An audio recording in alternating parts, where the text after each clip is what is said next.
Пейзажи, натюрморты, портреты, работы в разных жанрах на этой стене так и пестрят самыми яркими красками. Внимание невольно приковывает эта картина. Снежный покров, окутавший все вокруг, очень по нраву куратору выставки Асе Евлоевой. Изюминка картины для нее домик, заметенный снегом, но чтобы разглядеть его, нужно отойти чуть подальше.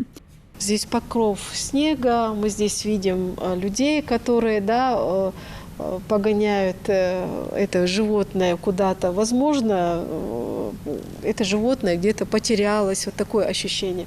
Но вот этот домик, вот переход от этого холода туда, у меня вот возникают такие ассоциации, что в этом домике наверняка тепло, здесь топится печка. Возможно, наши герои вот представлены из этого домика, и они как бы скорее спешат туда. Кроме картины «Покров» художницы Залозной, в экспозицию вошло еще 18 работ. Калейдоскопом имен выставку назвали неспроста. Сюда вошли творения заслуженных советских и российских художников разных национальностей. Это и картины Нижерадзе, Мягкова, Осиповой, Шакирова, Хомутова, все представители национальных художественных школ СССР. Здесь представлены художники Азербайджана, Дагестана, Армении, Таджикистана, Туркмении, Узбекистана. В общем, все художественные школы, тогда еще очень сильные, которые имели свои уникальные направления, в этой коллекции представлены. Коллекция из 318 работ – это картины и предметы декорационного и декоративно-прикладного искусства. В дар нашему музею передал Государственный музейно-выставочный центр РосИЗО. Созданный еще в 1959 году Минкультом СССР для закупки, хранения и дальнейшего распределения работ по музеям страны. В его фондах представлены коллекции всех направлений искусства.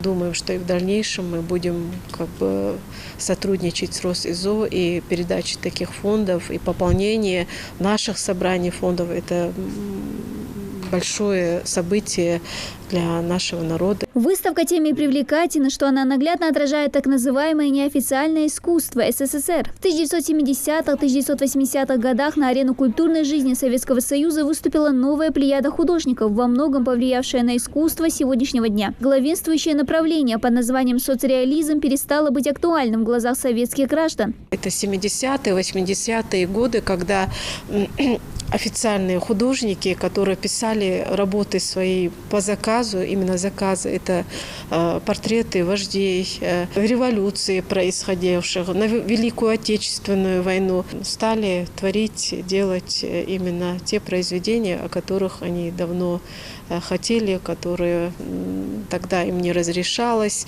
Переданная музею коллекция произведений живописи в дальнейшем послужит созданию различных экспозиций и выставок. Так что любой посетитель сможет увидеть работы знаменитых мастеров кисти советского и постсоветского периодов.